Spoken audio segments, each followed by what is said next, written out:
Hi everybody, and the intent of the video here is to do something of a 5-year review and maybe talk a little bit about what's going on going forward.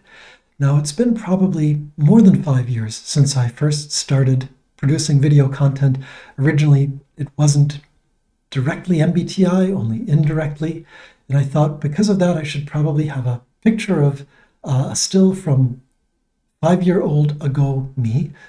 And hello, me.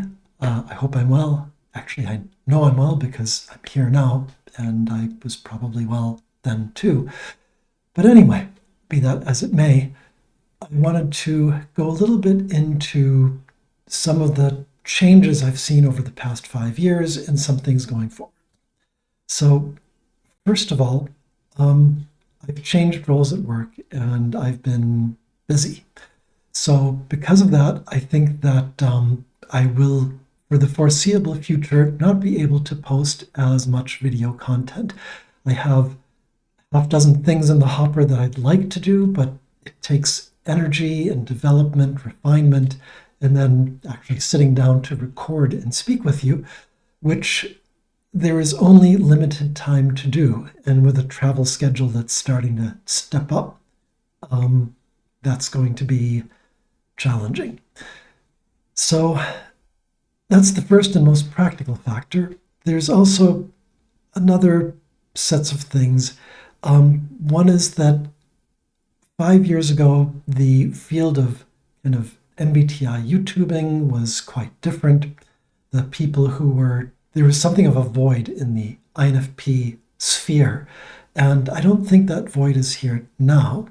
So regardless of my own thinking, I've seen some folks come and go.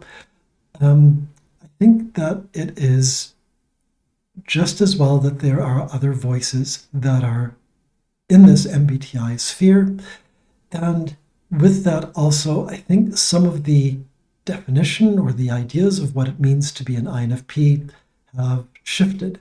Now, it's a complicated situation because there is such a thing as the underlying cognitive functions, and I believe that I fit to the FINESITE stack of cognitive preferences. But it's one thing to have these immutable cognitive functions as originally envisioned by Jung, described and carried forward, but the interpretation of what those functions mean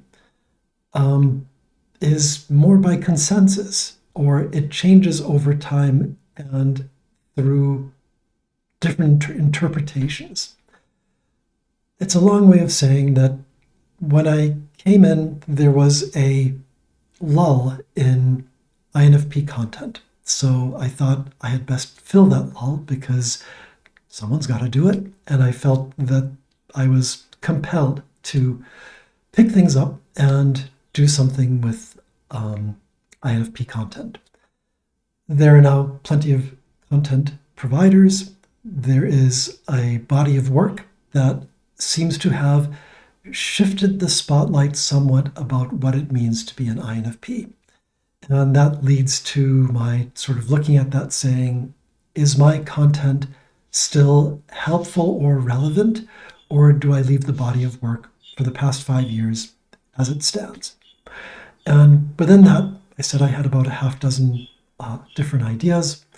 They are kind of specific things on looking back at functions, telling some stories, just kind of the thoughts from a junk drawer that I had originally placed as the description for my channel.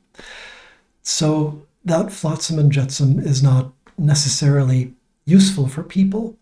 It is more just my looking at random stuff, making random comments about it, and if someone gets value from it and can draw back an INFP related line to their own experiences, then so much the better.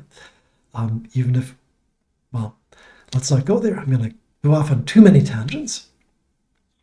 So there's also a third piece, which is as this spotlight of what it means to be an INFP and the interpretations have shifted, I could be out there as the angry old man shaking my fist at the sky and saying, this is the one true way, and it cognitive functions work this particular way, and this is the right interpretation, and this is the incorrect interpretation, and this is what an INFP is, and that's what an INFP is not.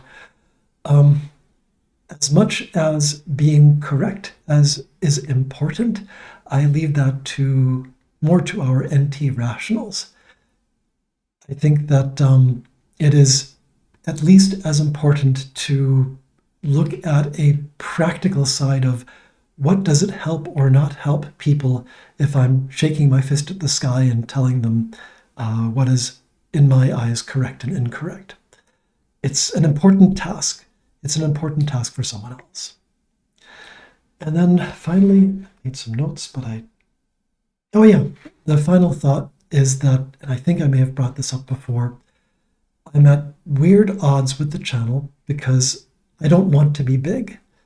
And therefore, I'm not engaging in things that would grow the channel because I don't want the notoriety. I would prefer to be in my own little corner of obscurity, do my thing as I do it. And so I sit back and think, well, what is the end goal of this channel? Should there be one? What is the most kind of correct way to take the channel forward? And with that, I don't have a clear answer. Not that I need a clear answer, but it is the way things are. And because of that, I see that the importance of my keeping up a regular cadence is maybe not that important. Not that I've been keeping up a regular cadence probably since before the accident I had last year. But it does mean that it seems to me after 5 years, the pressure is off a bit, that I don't need to produce content on a regular or semi-regular basis. I'll continue to make content where it makes sense, when there's something to say, but I am happy with the way that this outcome has ended up so far, and I hope that it's provided some thoughts, insights, disagreement, but whether agreement or disagreement, there is value, perhaps, in shaking loose some ideas of saying, well, that's not right, and this is why, and we've gone down now this particular path we may not have gone down before to explain why Dulles is wrong. It's all good. So anyway, thank you as always for watching. I will be making more content, but it will be catch as catch can.